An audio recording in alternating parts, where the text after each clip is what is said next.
Doctor జాయ్సీ from Satyam homeopathy. ఈ వీడియోలో మనం సోర్ థ్రోట్ గురించి చూద్దాము. ఇది డే టు డే లైఫ్ లో చాలా కామన్ గా మనము చూస్తున్న కండిషన్ అన్నమాట. సో ఈ సోర్ థ్రోట్ అనేది మెనీ కండిషన్స్ వల్ల మనకు ఒక సిమ్టమ్ లాగా కూడా కనిపిస్తూ ఉంటుంది. సో ఈ సోర్ థ్రోట్ వచ్చినప్పుడు ఎలా ఉంటుంది మనకి అనేది ఈ వీడియోలో మనం చూద్దాము. సోర్ థ్రోట్ అంటే ఏంటి అంటే మనకి గొంతు నొప్పి రావటం కానీ, గొంతు క్లియర్ గా లేకపోవటం, రా సెన్సేషన్, బర్నింగ్ సెన్సేషన్, చాలా ఇచ్చింగ్ గా ఉండటం, చాలా పెయిన్ గా ఉండటం, ఇవన్నీ కూడాను సోర్ థ్రోట్ కింద వస్తాయి అన్నమాట. సో సోర్ థ్రోట్ అనేది ఎందుకు రావచ్చు అంటే మనకి ముఖ్యంగా అండర్లైన్ మెడికల్ కండిషన్ లో చూస్తే గనక గ్యాస్ట్రో ఈసోఫేజియల్ రిఫ్లెక్స్ డిసీజ్ లో మనం ఇది ఎక్కువగా చూస్తాము. సో ఈ ఈసోఫేజియల్ రిఫ్లెక్స్ వల్ల మన స్టమక్ కంటెంట్స్ అంతా మనకి బయటికి వచ్చే ఛాన్సెస్ అప్పుడు మనకి ఈ కంటెంట్స్ అన్ని రిఫ్లెక్స్ అవుతాయి నోట్లోకి. సో రిఫ్లెక్స్ అయినప్పుడు మనకి అటువంటి మంట గానీ లేకపోతే అటువంటి ఇరిటేషన్ గానీ మన గొంతులో ఉండటం అనేది జరుగుతుంది. దాని తర్వాత కామన్ గా చూస్తే కామన్ కోల్డ్ వల్ల మనకి ఈ సోర్ థ్రోట్ అనేది వస్తుంది.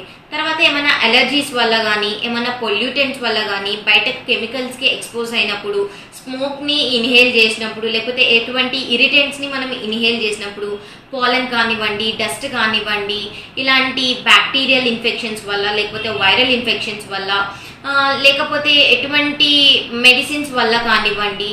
సో వీటన్నిటి కండిషన్స్ లో కూడాను మనకి సోర్ థ్రోట్ అనేది చూస్తాం. తర్వాత డ్రై ఎయిర్ వల్ల ఏమవుతుంది అంటే మన డ్రై ఎయిర్ ని మనము పీల్చుకోవటం, నోటి ద్వారా పీల్చుకోవటం ద్వారా మనకి ఆ లోపల ఉండేటువంటి మాయిశ్చరైజింగ్ కంటెంట్ మొత్తం డ్రై ఎయిర్ అనేది సక్ చేయడం జరుగుతుంది. సో గొంతు మొత్తం డ్రై అయిపోయి మనకి చాలా ఇచ్చింగ్ గా, చాలా రాగా మనకి అనిపిస్తూ ఉంటుంది అనమాట.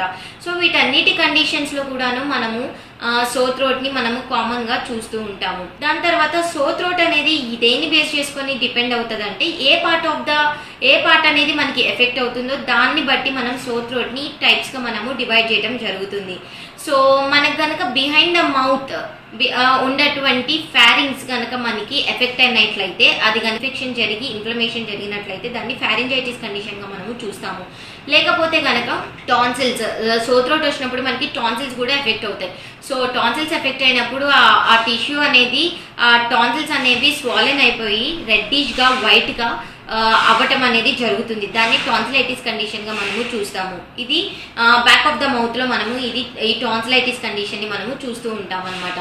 దాని తర్వాత లారింజైటిస్ అంటే కనుక మన వాయిస్ బాక్స్, లారింగ్స్ ఏదైతే ఉందో అది కనుక ఇన్ఫ్లమేషన్ జరిగి ఇన్ఫెక్షన్ జరిగినట్లయితే దాన్ని లారింజైటిస్ కండిషన్ గా చూస్తాము.